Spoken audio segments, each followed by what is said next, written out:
2024 లేదా 25లో డిగ్రీ లేదా బీటెక్ చదివారా? సాఫ్ట్‌వేర్ జాబ్ కోసం ఎదురు చూస్తున్నారా? అయితే కోడ్ జ్ఞాన్ 100 డేస్ కోర్సులో చేరండి, జాబ్ సాధించండి. నమస్తే వేద మేడం. నమస్తే ఉషమ్మ. టీనేజ్ వయసుకు వచ్చిన పిల్లల్లో స్లీప్ డిస్టర్బెన్సెస్ చాలామంది పేరెంట్స్ కంప్లైంట్ కూడా అది. లేట్గా నిద్రపోతూ ఉంటారు, లేట్గా లెగుస్తూ ఉంటుంటారు. కారణాలు ఏంటో తెలియదు. చాలామంది ప్యానిక్ అవుతూ ఉంటారు, పేరెంట్స్ ఇన్సెక్యూర్కి గురవుతూ ఉంటుంటారు. ఆ స్లీప్ డిస్టర్బెన్సెస్కి మనం వేటిని రీజన్స్గా చూడొచ్చు అంటాం. అది కనుక రాంగ్ ట్రాక్ అని మనం ఏ విధంగా తెలుసుకోగలం అంటాం. కొంతమందికి జనరల్గా అవుతూ ఉంటుంది, కొంతమందికి చెప్పలేం, కారణాలు ఏవైనా అయి ఉండొచ్చు. ఒకసారి దాని గురించి. స్లీప్ డిసార్డర్ అనొచ్చు, స్ట్రైట్ ఒకటే వర్డ్.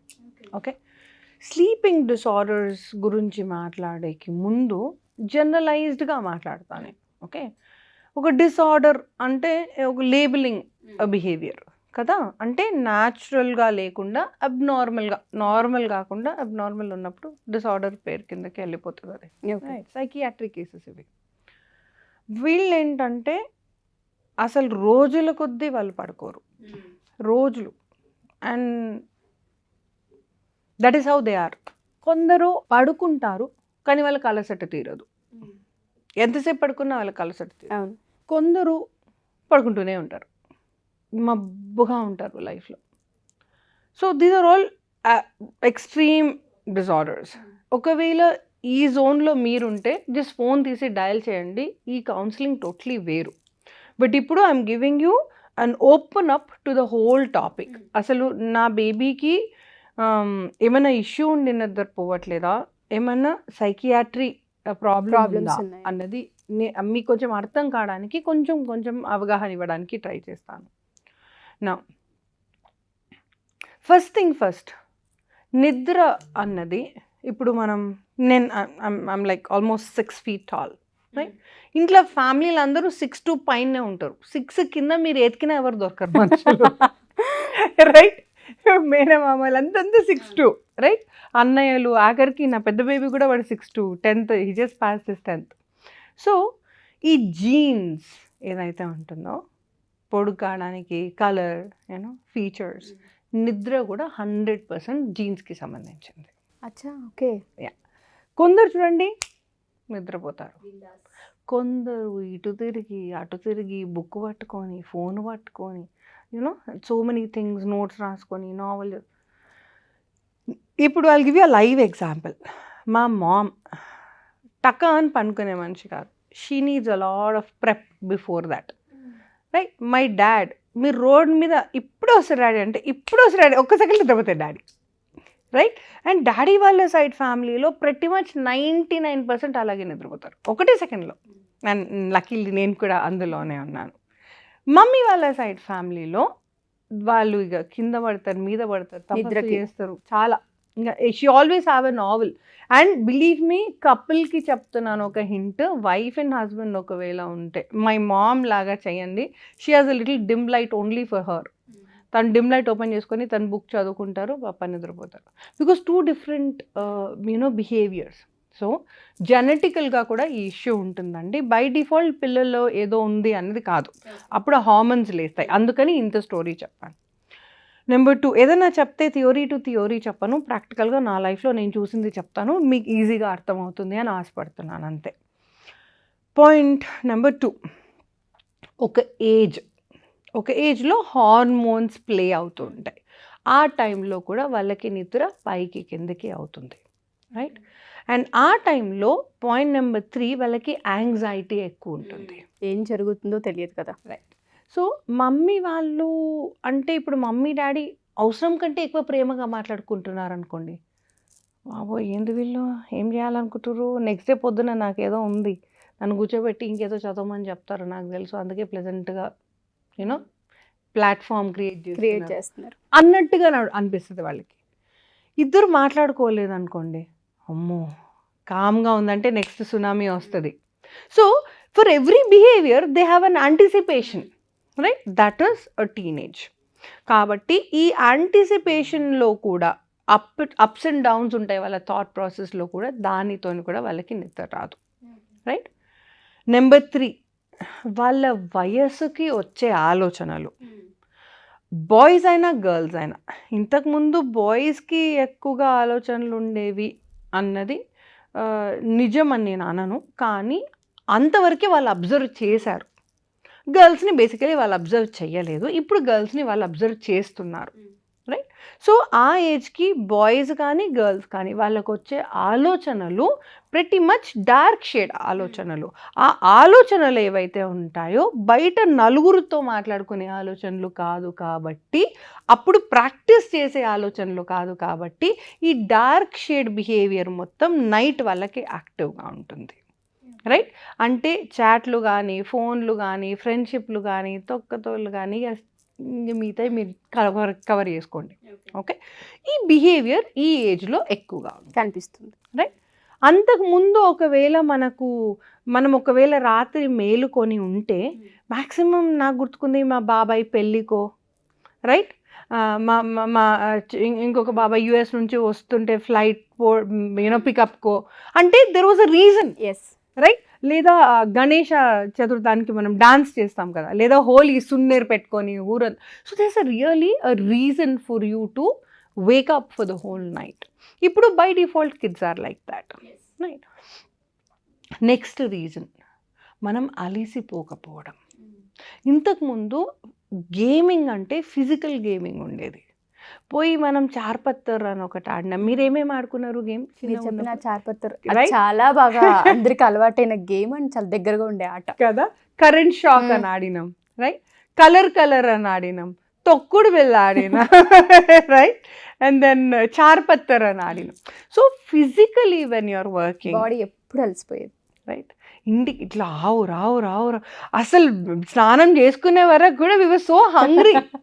వచ్చి ఏముంటే అవి టకా తినేసి బెడ్ ఎక్కి కోమా, రైట్?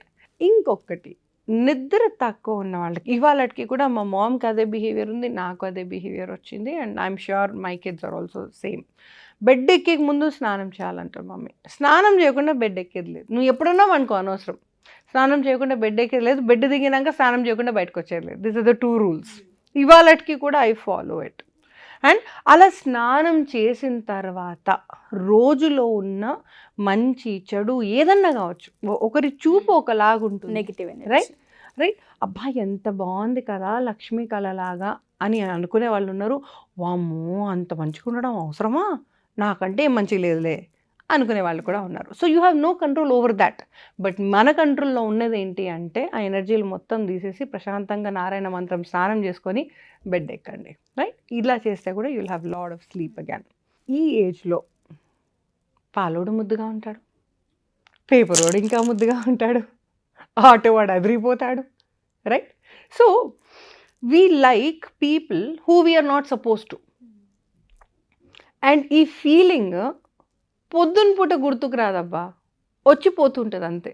క్లాస్ ఉంటుంది, చదువులు ఉంటాయి వాళ్ళకి, రైట్? ఫ్రెండ్స్ ఉంటారు, హోంవర్క్లు ఉంటాయి. రాత్రిపూట ఎవరు లేనప్పుడే హలో నేనున్నా అంటుంది ఆలోచన. That is the problem, right? So ఈ ఆలోచనలని ఎప్పుడు ఎలా కంట్రోల్లో ఉంచాలి అన్నది as a parents you will have to have an I on it. ఒకవేళ మీరు యాజ్ అ పేరెంట్ చేయలేకపోతున్నారు అండ్ మీకు తెలియట్లేదు అనుకుంటే ఫోన్ తీయండి, డయల్ చేయండి, I will help you out with it, right? చాలా మంది పేరెంట్స్ కంప్లైంట్ ఉంటుంది, రైట్? చిన్న గీత పక్కన పెద్ద గీత గీయకండి. వాళ్ళు ఒకవేళ ఏదన్నా ఉంది అనుకుంటే, ఇది ఇంకొక పేరెంట్స్ దగ్గర కూడా నేను అబ్జర్వ్ చేసినాను. పిల్లలు ఏదో మాట్లాడుకుంటూ ఉంటారు, గొడవలు పడుతూ ఉంటారు, ఐ లైక్ యూ అనుకుంటారు, ఐ లవ్ యూ అనుకుంటారు. పేరెంట్స్ చూసి చూడనట్టుగా ఉన్నంతకాలం ఆ ఎనర్జీ ఇట్లా వస్తుంది, అట్లా వెళ్ళిపోతుంది. కానీ ఆ టైంలో పేరెంట్స్ దాన్ని ఫోకస్ చేసి అచ్చా ఎప్పటి నుంచి నడుస్తుంది అని వాళ్ళ స్కూళ్ళల్లో టీచర్స్కి చెప్పి, నలుగురికి స్కూల్లో అందరికీ తెలిసేలా చేసి, అంటే ఎట్లయినా పేరు వచ్చేసింది కదా, డాష్ అయినా డాష్ దక్కుతుంది అని నాకు అడిగిపోతారు పిల్లలు. సో మీకు మీరుగా వాళ్ళని నాశనం పట్టియకండి. అవసరం ఉన్నా లేకపోయినా నలుగురికి చెప్పే అవసరం లేదు. What ever it is, okay ఒక 4 రోజులు చూడండి, వాళ్ళకి వాళ్ళే మారుతారు. ఒక 4 రోజులు కాకపోతే 4 నెలలు చూడండి. ఐ డోంట్ సే వాళ్ళు లైన్ దాటుతున్నా కూర్చొని సిగరెట్ దమ్ చేసుకుంటే చూడండి నేను అనట్లేదు, right? Have a little watch on them, కానీ let them take their own decision, right? చెట్ ఇది నాకు కరెక్ట్ కాదు అని వాళ్ళకు వాళ్ళు రియలైజ్ అయ్యేలాగా ఉంటే that will be the best parenting. నేనేమంటా అంటే ఉషామా, ఇవాళ నేను బతికే ఉన్నాను. సో నేను ఉన్నంతకాలం నా బిడ్డకి నేను శ్రీరామ రక్ష, నువ్వు ఉన్నంతకాలం నీకు శ్రీరామ రక్ష. But time is such a thing that we have no control over it. And ఎవరికి ఎప్పుడు ఎంత అన్నం రాస్తుంది నిజంగా తెలియదు. అలాంటప్పుడు ఏ బిడ్డనైనా నేనున్నాను కబడ్డీ కబడ్డీ కబడ్డీ కబడ్డీ అంటూ పేరెంటింగ్ చెయ్యకండి. నాన్న నేను లేకపోయినా నువ్వు లేవు, ఇంకో నలుగురికి అన్నం పెట్టని నేర్పియండి. వాడు లేస్తాడు, నలుగురికి అన్నం పెడతాడు, నలుగురు ఆడపిల్లలకి కొంగు కప్పుతాడు. That should be the correct parenting. వాడికి ఆకలి అవుతుందంటే ఆగనా అట్టుపండు నేను ఒలిచిస్తాను, నేను మా అమ్మ దాహం అవుతుంది ఆగనా జ్యూస్ చేసేస్తా. అరే బాస్, వాడిని కొంచెం ఏమైనా చేసుకోండి. చాలా. అండ్ ఈ ఓసిడి ఉన్న పేరెంట్స్ కొంచెం I have to have things very neat. నాకు నీట్నెస్ లేకపోతే అబ్బా అనుకున్న వాళ్ళు ప్లీజ్ ఒక గంట సేపు కిచెన్ నుంచి బయటకు వెళ్ళిపోండి. వాళ్ళు ఏదో జ్యూసులు అబ్బా కింద పడేస్తారు, మీద పడేస్తారు, ఒక గ్లాస్ సగం బయట పోతుంది, సగం లోపల పోస్తుంది. 4 సార్ల తర్వాత దే విల్ లర్న్. ఇలా ఫ్రీడమ్ ఇవ్వని పేరెంట్స్ దగ్గర కూడా పిల్లలు నిద్రపోలేరు. ఓకే, బికాజ్ వాళ్ళకి ఏ కోరిక తీరదు. ఇంత జ్యూస్ తీసుకోవాలన్నా వాళ్ళ మమ్మీ చేసి ఇచ్చారు, ఇక్కడ నుంచి అక్కడికి పోవాలన్నా వాళ్ళ మమ్మీ చేసి. So physically they are not exerted and mentally they did not experience anything in life, right? So నాన్నగారు చెప్పారండి, ఈ గిట్ల కాకపోతే ఏం తయారవుతారు పిల్లలు, right? I hate that parenting. అంటే నువ్వు ఏం చేయాలి నాన్న అంటే ఏం చేయొద్దు, నాన్నకు చెప్పాలి, నాన్న చూసుకుంటారు. నువ్వేం చేయాలంటే నాన్నగారు చెప్పారండి అనాలి, రైట్? సో ప్లీజ్ ఈ బిహేవియర్లో మీరు పెంచితే మీ బిడ్డకి రాత్రి నిద్ర కాదు కదా, లైఫ్ హ్యాపీనెస్ కూడా ఉండదు. ఎగ్జాక్ట్లీ ట్రూ కదా, రైట్? ఇప్పుడు యు ఆర్ అబ్జర్వింగ్, ఇప్పుడు you are observing your baby, right? మీరు లేట్గా ఫీడ్ చేయడం మొదలు పెడితే వాడు కొయ్యి అంటాడు, right? So at times it is important for him to understand what that is, right? ఒకసారి ఆన్ దిస్ నోట్ మేము ఇండియాకి వన్ అమంగ్ ద ట్రిప్స్ వచ్చినప్పుడు కేరళ వెళ్ళినప్పుడు which is went for like a week or something to stay in the boat and all. వాడు మా పప్ప call చేసింది, బెటా I you loving the vacation అంటే, తాతయ్య I have a very big doubt today. అంటే ఏంటి నాన్న అంటే, I feel fishy in my tummy, I don't know what that feeling is అన్నాడు.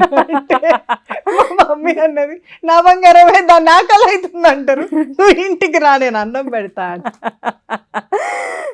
రైట్? బికాస్ ఇంట్లో మనకు కుక్కీనో క్యాండీనో ఏదో ఒకటి ఉంటుంది, ఇంత సీరియల్ ఇంత మిల్కో ఏదో ఒకటి ఉంటుంది. కాబట్టి ఇప్పుడు మనం ఇంకో దగ్గరికి పోయినప్పుడు ఏమవుతుంది, టైం టు టైం తింటాం. అండ్ ట్రావెల్లో ఉన్నాం కదా, I have a very fishy feeling తాతయ్య అని చెప్తున్నాడు. మమ్మీకి చెప్తున్నాడు, అమ్మమ్మ can I ask you something అంటే, ఏంటిది నాన్న అంటే, remember this white thing you feed me, can I have that when I come home అంటే దాన్ని అన్నం అంటారా, నువ్వు వచ్చేయి. He was a toddler, right? He was just 2+ years and all. అండ్ ఎప్పుడప్పుడే మాటలు నేర్చుకుంటున్నాడు, అండ్ అప్పుడే ఇండియన్ ఫుడ్ అన్ని డిఫరెంట్ ఫుడ్స్ నేర్చుకుంటున్నాడు 3 years లోపల. సో ఆ మూమెంటం వచ్చింది కాబట్టి హీ అండర్స్టూడ్. ఇవాళకి కూడా నాన్న హౌ డస్ హంగర్ ఫీల్ అంటే, ఐ రిమెంబర్ ఇన్ కేరళ మామ, దాట్ ఈస్ హంగర్ నౌ అంటాడు. సో నేనేమంటున్నా అంటే, ఇప్పుడు మీరు బేబీని పెంచుతున్నారు, now you are a new mom, try to make sure that he realize what is hunger, he realize how much he wants. వాడికి ఏం తెలుసు అని 4 పూరీలు పెట్టకు, అడుగు, నాన్న do want have another puri అన్నప్పుడు he will take a decision. ఆ డెసిషన్ మీద రెస్పాన్సిబిలిటీ ఉంటుంది. మా ఇంట్లో నువ్వు ఏమన్నా పెట్టుకో ప్లేట్లో, నువ్వు అడిగింది ప్లేట్లో వస్తుంది, ప్లేట్లో ఉన్నది నీ బొజ్జలకు పోవాలి. నువ్వు 3 గంటలు కూర్చుంటావు, 30 నిమిషాలు కూర్చుంటావు అనవసరం టేబుల్ మీద. అది ప్లేట్లో ఉన్నది నీ బొజ్జలకు పోయేదాకా నువ్వు అక్కడ కూర్చోవాల్సిందే. యూ కెన్ నెవర్ వేస్ట్ అన్నం. 3 గంటలైనా నువ్వు అక్కడ కూర్చోవాల్సిందే, నీకు వేరే దారి లేదా. Nobody in the family will help you out.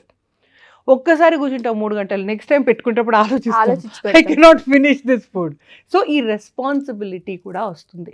ఈ రెస్పాన్సిబిలిటీ అన్నది మీరు నేర్పిస్తే వాడికి వాడే 8ంటికి నేను బెడ్ ఎక్కకపోతే 9ంటికి బెడ్ ఎక్కకపోతే పొద్దున క్లాస్లో కూరకాల్సి వస్తుంది, కాబట్టి I rather sleep now. Responsibility. So ఈ నిద్రకి రెస్పాన్సిబిలిటీకి చాలా దగ్గర సంబంధం ఉందండి. If you are a teenage mom, please make sure that they take their own decisions. అమ్మ I want sleep at 4 o'clock, okay beta. I want sleep at 3 o'clock, okay beta. కానీ remember to wake them up early. Okay.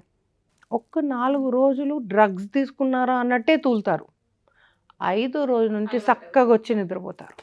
Right. నేను యూఎస్లో whenever I had time I used to go to schools, I used to work there. Right. చిన్న చిన్న పిల్లల దగ్గర I was astonished. అబ్బా, lunch టైంకి వాళ్ళు ఫుడ్ పెడతారు. చిన్న అంబడుకునే పిల్లలు లంచ్ టైంకి వాడు ఒక బేబీ సీట్లో కూర్చోబెట్టి వాడు ఫుడ్ పెట్టాడు. ఫింగర్ ఫుడ్ అంటారు కదా, వాళ్ళకి వాళ్ళు తీసుకొని ఇట్లా పెట్టుకొని తింటున్నాడు. వాడికి ఎంత కావాలో అంత తిన్నాడు. ఓకే, టైం అయిపోయింది అన్నారు, తీసేసినారు. మళ్ళీ సాయంత్రం దాకా ఎవరైతే పిల్లలు తినలేదో వాళ్ళకి ఫుడ్ ఇవ్వలేదు. మళ్ళీ సాయంత్రం బిఫోర్ దే గో నేను స్నాక్ ఇచ్చారు. స్నాక్ టైంలో పిల్లలందరినీ హై చైర్లో కూర్చోబెట్టి పెడితే లాస్ట్ బేబీని పెట్టే వరకు ఫస్ట్ వాడి ఫుడ్ కూడా అయిపోయింది. అంటే నేనేం చెప్తున్నా అంటే, మనమైతే చందమామరా, జాబిలిరా, నా తలకాయరా, నా మెడకాయరా అంటూ వాడిని ఎత్తుకొని వాడు తినేదాకా, అంటే బ్రేక్ఫాస్ట్కి మొదలు పెడితే లంచ్ వరకు పెడతాం, మళ్ళీ లంచ్ వరకు డిన్నర్ వరకు. So 3 days I observe that the child was hungry. 4th డేకి నువ్వు పెట్టడం లేట్ వాడు టకాన్ తినేసాడు. ఇండియన్ కిడ్ మాత్రం I you not going to feed me అన్నాడు వాడు. నేనన్నా, boss I'm not going to feed you, you try to eat your food అన్నా నేను. సో ఇండియన్ కిడ్స్ అంటే మనం గారాబం చేసినా కూడా ఎంత గారాబం చేయడం కరెక్ట్ అన్నది చూసుకోండి. Even for the sleep are food, 2 దగ్గర బిహేవియర్లు కాబట్టి 2 కలిపి చెప్తున్నాను. టీనేజ్ అంటే వాళ్ళు దొరసాన్లు ఏం కాలే, వాళ్ళ ఏజ్కి ఏం పెద్దోళ్ళు కాలేదు, పెళ్ళిళ్ళు అయ్యేంత పిల్లలు కాదు వాళ్ళు, బాడీలు పెరిగినాయి, బ్రెయిన్ అంతే ఉన్నాయి. So always treat them as child with lot of love, lot of care. ఇంకొక హెచ్చరిక, పసిబిడ్డల దగ్గర మీరు కోపం చేస్తే పసిపిల్లలు మర్చిపోతారు, మళ్ళీ వచ్చి మనల్ని పలకరిస్తారు. టీనేజర్స్ని కోపం చేస్తే వాళ్ళు కోపం దాచుకుంటారు. ఆల్వేస్ రిమెంబర్, ఇది చాలా డిఫరెంట్. ఆ కోపం వాళ్ళకి లైఫ్ లాంగ్ ఉంటుంది, ఆ కోపం వాళ్ళకి ఎక్కడి దాకా తీసుకెళ్తుంది కూడా తెలియదు. రైట్. సో ఆ టీనేజర్స్ని గొంతు లేపేకి ముందు మీకు మీరే వాష్రూమ్లోకి పోయి చెవులు మూసుకొని గట్టిగా అరుచుకోండి ఒకసారి. కామ్ డౌన్ అయిన తర్వాత అప్పుడు పిల్లలతోని మాట్లాడండి. సో మీరు ఊర్లో ఉన్న కోపం ఎల్లా మీ బిడ్డ ఈపు మీద తీస్తా అంటే I don't think I will be okay with it. First మిమ్మల్ని కౌన్సిల్ చేసేస్తా కూర్చోబెట్టేసి, అది కూడా ఫ్రీగా, ₹1 తీసుకోకుండా. రైట్. ఆ తర్వాత మీ బిడ్డ కౌన్సిల్ చేస్తాం. Right. So parents who have their personal issues, వాళ్ళు కోపాలన్నీ తీసుకొచ్చి బిడ్డల మీద వేయకండి, specifically teenage. Many of the kids who, ఇప్పుడు నేను డ్రగ్ అడిక్షన్లో వర్క్ చేయబట్టి 11 years దాటిపోయింది. Many of the kids who are coming from drugs, 6th class 7th class 8th class drugs చేసే పిల్లలంతా మెయిన్ రీజన్ ఇదే. Parents are very aggressive towards us అని. నేను ఎప్పుడు రా అగ్రెసివ్, అన్నం తినమన్నాను అంతే కదరా అంటే, ఎలా అన్నారండి మీరంటే, తిను తొందరగా అన్నానండి అంటే. అలా అంటే నా కుక్క కూడా తినదు, ఫర్గెట్ అబౌట్ సంబడి ఎల్స్, నా కుక్క కూడా తినదు. బాస్ నువ్వు ఎట్ట తిండి అవసరం లేదు, ఒక పూట నేను ఎండితే నేనేం చచ్చిపోతలేను అంటది. కుక్క కూడా ఏమది ఒక స్వ అభిమానం అనేది ఉంటుంది. అట్లాంటిది ఒక టీనేజర్కి అన్నిటికంటే ఎక్కువగా ఉంటుంది, అన్ని ఏజెస్ కంటే టీనేజ్కి ఎక్కువగా ఉంటుంది. సో ఓపిక చేసుకొని ఈ వీడియో మళ్ళీ ఒక్కసారి మీరు చూడండి. If you are a parent or మీరు మేనమామ మేనత్త లాగా ఫస్ట్ బిడ్డకి చేతికి అందే బిహేవియర్లో ఒకవేళ మీరు ఉంటే ప్లీజ్ మళ్ళీ రివైండ్ చేసుకొని ఇది చూడండి. And this will help you. Indian లాంగ్వేజ్లో అట్లీస్ట్ నాకు సంబంధించి మేనమామలు ఆర్ ఏంజల్స్, గాడ్ పంపించిన ఏంజల్స్. మమ్మీ కోపం చేసేదేమో కానీ మేనమామ కోపం చేయంగా నేను ఎప్పుడు చూడలేదు. So try to make sure that you are more supportive for kids and specifically teenagers. Thank you so much ma'am. స్లీప్కి సంబంధించి చాలామందికి డౌట్స్ ఉంటుంటాయి. ఈ పిక్చర్లో ప్రతి ఒక్కటి వాళ్ళకు ఒక అనుభవం వస్తూ ఉంటుంది మీరు చెప్పిన దాని ప్రకారం. Thank you ma'am. Thanks. Thank you Shama.